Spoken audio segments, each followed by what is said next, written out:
আসসালামু আলাইকুম। গল্পের রাজ্যে স্বাগতম সবাইকে। ঘড়িতে 9টা বাজতেই বেলির মন অস্থিরতায় ঢেকে যায়। অন্যদিন ইরফান 8টার পরই বাসায় চলে আসে, তবে আজ এত দেরি কেন?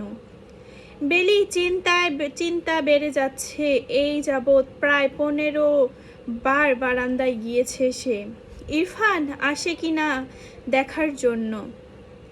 মিনু ব্যাপারটা খেয়াল করে, কপাল ভাঁজ করে মিনু জিজ্ঞাসা করে, ভাবি কি হয়েছে আপনার? এমন করতেছেন কেন? 9টা বেশি বাজতে চলল মিনু। তোর ভাই তো এত দেরি করে না কখনো। করে না। রুবি ভাবির সাথে যখন থাহে তখন দেরি করে। আপনি ভুইলা গেছেন নাকি? তেমনটা না মিনু, তেমনটা হলে বলে যেত। হায় রে আল্লাহ, এই বেটি দেহি শরম লজ্জা কিছুই নাই। আপনি এত বেলজ্জা কেন ভাবি? এই দিনে আসেন বৈশা বৈশা নাটক দেখি। ভালো লাগছে না আমার। তুমি দেখো ভাবি আপনার হুদাই টেনশন করতেছেন। দেখেন গিয়া হেই শয়তান্নি বাসায় গিয়েছে। এ শয়তান্নি ভাইয়ের পাম দিয়ে আর ভাই পাম নিবে। দেহি আমার কথায় মিলাই লিয়েন। মিনু আবারও নাটক দেখতে মনোযোগী হয়। এদিকে বেলির মনে ভয় আরও গাঢ় হচ্ছে। এরকমই হঠাৎ করে ডোরবেল বেজে ওঠে। বেলি দৌড়ে যায় সদর দরজার কাছে। দরজা খুলতে ইরফান দাঁড়িয়ে থাকতে দেখে অস্থির নিঃশ্বাস ফেলে বেলি। ইরফান বাসায় ঢুকতেই বেলি প্রশ্ন করে, আজ এত দেরি হলো যে? আগে আমার জন্য 1 মগ কফি বানাও, আমি শাওয়ার নিতে যাচ্ছি। মাথা নিচু পরিমাণ করে আছে। বেলি এক দৌড়ে গিয়ে কফি বানানো শুরু করে। মিনু ইরফানকে দেখে চমকে যায়। তার আনন্দ সঠিক পরিণত হয়নি বলে হালকা মন খারাপ হয়েছে তার। কিন্তু বেলি কফি বানাতে দেখে বিড়বিড় করে বলে, আল্লাহ পাক জানে কেন তারে এত সরল সোজা বানাইলো। জামাই যা কয় তাই চুপচাপ মাইনে লেয়। জামাই তো ভালো না, কোনো দিন জানি মাইরা ফেলবে। বেচারি এইটা বুঝতে পারে না, জামাই যা কয় তাতেই হ্যাঁ হ্যাঁ করে। ইরফানের গোসল শেষে বের হয়, তখনই বেলি ঘরে যায়। আপনার কফি? Thank you. এত ধরনের পর এই কফিটা সত্যি প্রয়োজন ছিল। খান তাহলে, মাথা ব্যথা কমবে। জানো স্বপ্ননীর প্রজেক্টটা সাইন হয়ে গেছে। বুঝলাম না। কফি মগে চুমুক দিয়ে বেলির সামনে এসে দাঁড়ায় ইরফান। তারপর হালকা হেসে বেলির চোখে চোখ রেখে বলে, তোমার দেওয়া নামটা রেখেছিল প্রজেক্টে। বস নামটা শুনে খুব খুশি হলেন। আমাদের কোম্পানির পরবর্তী প্রজেক্টের নাম হচ্ছে স্বপ্ন নীল। আরেকটা কথা, আমার প্রমোশনও হয়ে গেছে। আজকে বস প্রমোশন দিয়েছে। প্রমোশন লেটারও হাতে এসে গেছে। আমি বলেছিলাম না আপনাকে সব ঠিক হয়ে যাবে? আমি ভেবেছিলাম সবটা ঠিক হয়েছে।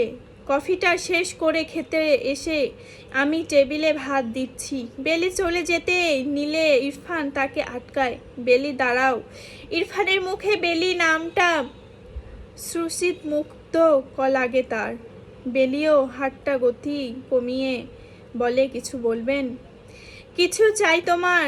না চাওয়ার মুখ ফুটে বলো, চাইলাম তো কাল রাতেই।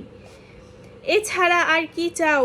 শাড়ি গহনা কিংবা অন্য যা কিছু? এসব কিছু চাই না আমার যা চাই তা বলেছিলাম তো কালকে। আপনি খেতে আসেন, আমি ভাত বাড়ছি। ইরফানের কথা এড়িয়ে বেলি সেখান থেকে চলে যায়। বেলি যেই কথাগুলো একটু আগেই বলে গেল, সে কথাগুলো কি অভিমানের কথা নাকি তার মনের কথা ছিল? কিছুই বুঝতে পারে না ইরফান। তবে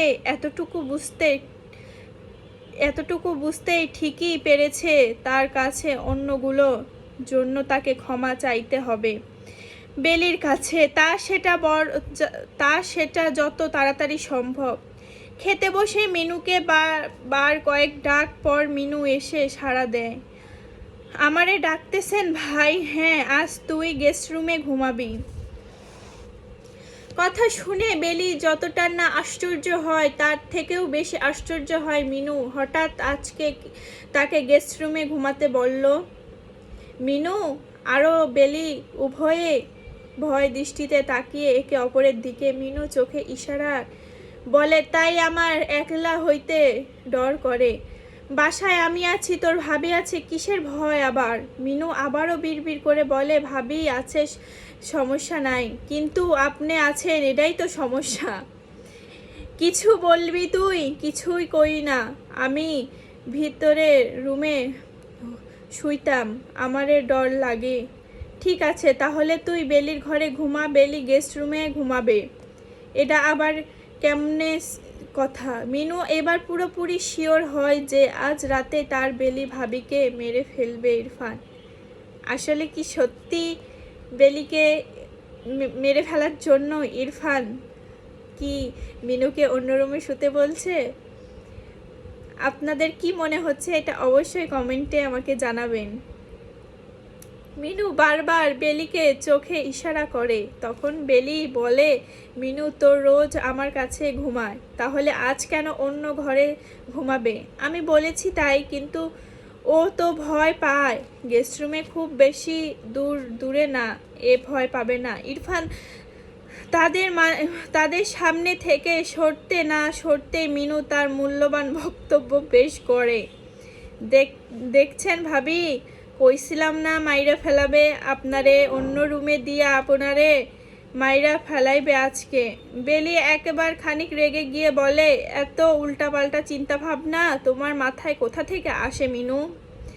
মেরে ফেলা কি এতই সহজ নাকি? কি সব যে বলো না তুমি! আমাকে মেরে ফেললেও তুমি দেখবে, না মরলেও তুমি দেখবে। আজকে বরং গেস্ট রুমে ঘুমাও, কিন্তু আপনার যা আছে কপালে। গেস্ট রুমে মিনু শুয়ে আছে, কিন্তু তার মনটা পড়ে আছে বেলির ঘরে। এ বয়সে একমাত্র বেলি আছে যে কিনা তার সঙ্গে বন্ধুর মতো মিশেছে। সে একটা দোয়া করছিল কাল সকালে যে চোখ খুলে বেলিকে দেখতে পায়। এদিকে নানান চিন্তা, ঘুম আসছে না বেলির। মিনু গেস্ট রুমে পাঠানো বিষয়টা তাকে বড্ড উতলা করছে। এমন সময় দরজার টোকা পড়ে। খানিক দাঁড়িয়ে বেলি গিয়ে দরজা খোলে, দেখতে পায় ইরফান সেখানে দাঁড়িয়ে আছে। বেলি ভালো মন্দ কিছুই জিজ্ঞাসা করার আগে ইরফান বলে, ভেতরে আসতে পারি? বেলি ভীষণ হাসি হেসে বলে, এটা তো আপনারই বাসা। এই হিসাবে এ বাসা প্রত্যেকটা ঘরই আপনার, ভেতরে আসেন।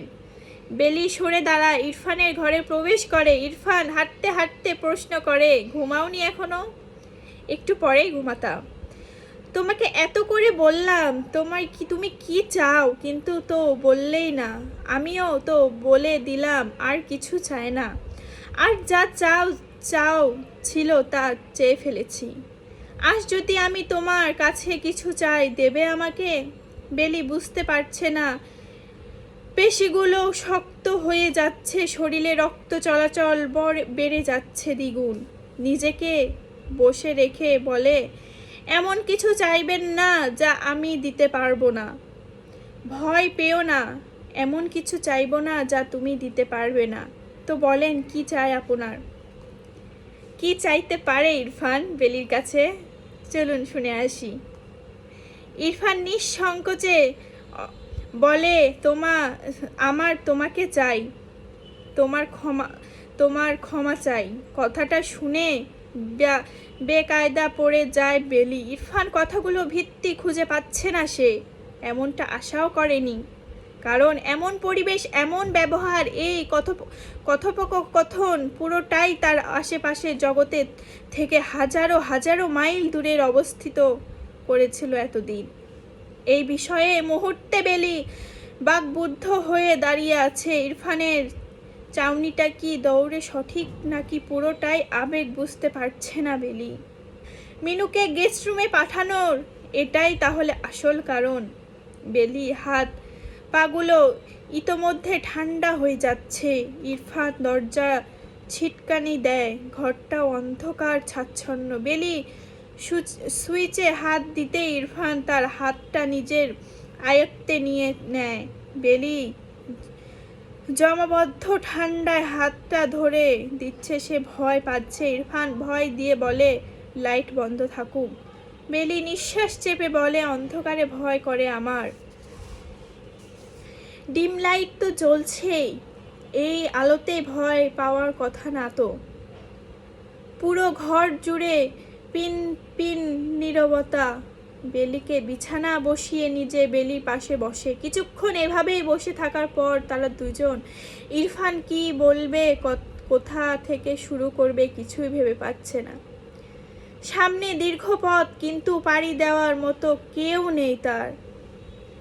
বেলিও একদম চুপ, সব কথা যেন গলার অধিক এসে আটকে গেছে। নীরবতা রেশ কাটিয়ে ইরফান বলে, আমাকে কি আমার কৃতকর্মের জন্য ক্ষমা করা যায় না বেলি? আমি আসলেই অন্ধের মতো চলেছি এতদিন। বেলি এবার মাথা তুলে তাকায়, বলে, আপনি হঠাৎ ক্ষমা চাইছেন কেন? আমি তো কিছু বলিনি এই ব্যাপারে। আমার মনে হয়েছে তোমার সাথে একান্ত বসে কথা বলা উচিত। আপনারা বুঝি এখন মনে হলো আমার সাথে কথা বলা উচিত? বিয়ের পর একবারের জন্যও মনে হলো না যে আমার সঙ্গে বসে কথা বলা উচিত আপনার? বিয়ের রাতে কথা মনে আছে আপনার, কিভাবে অপমান করেছিল আমাকে? আর তারপর যখন এসে নিয়ে আসলে তখনও মনে হলো না একবারের কথা বলা উচিত, আর একটু সময় দেওয়া উচিত ছিল নিজেকে এবং আমাকেও। আমি তো আর আপনার বাবাকে বলিনি আমাকে আপনার সঙ্গে বিয়ে দিতে। আপনার বাবা আমার বাবার সঙ্গে কথা বলে সব ঠিক করেছিল। আপনি ভাবেন তো কি ভাগ্য আমার, স্বামীর কাছ থেকে ভালোবাসা পাওয়ার বদলে জুতার বাড়ি খেতে হয়েছে আমাকে। চোখের সামনে আমার নিজের স্বামী দ্বিতীয় স্ত্রীকে নিয়ে ঘরে বসবাস করেছে। দ্বিতীয় স্ত্রী সেই সব কিছু পেয়েছে, কিন্তু আমি তার কাছে কিছুই পাইনি। আমার যা পাওয়ার কথা ছিল সেটা সে পেয়েছে। একেবারেও মোড়ে আধারে করে রাখতে আমাকে। আপনাকে দেখলে বোঝাই যায় না আপনি আপনার বাবার সন্তান।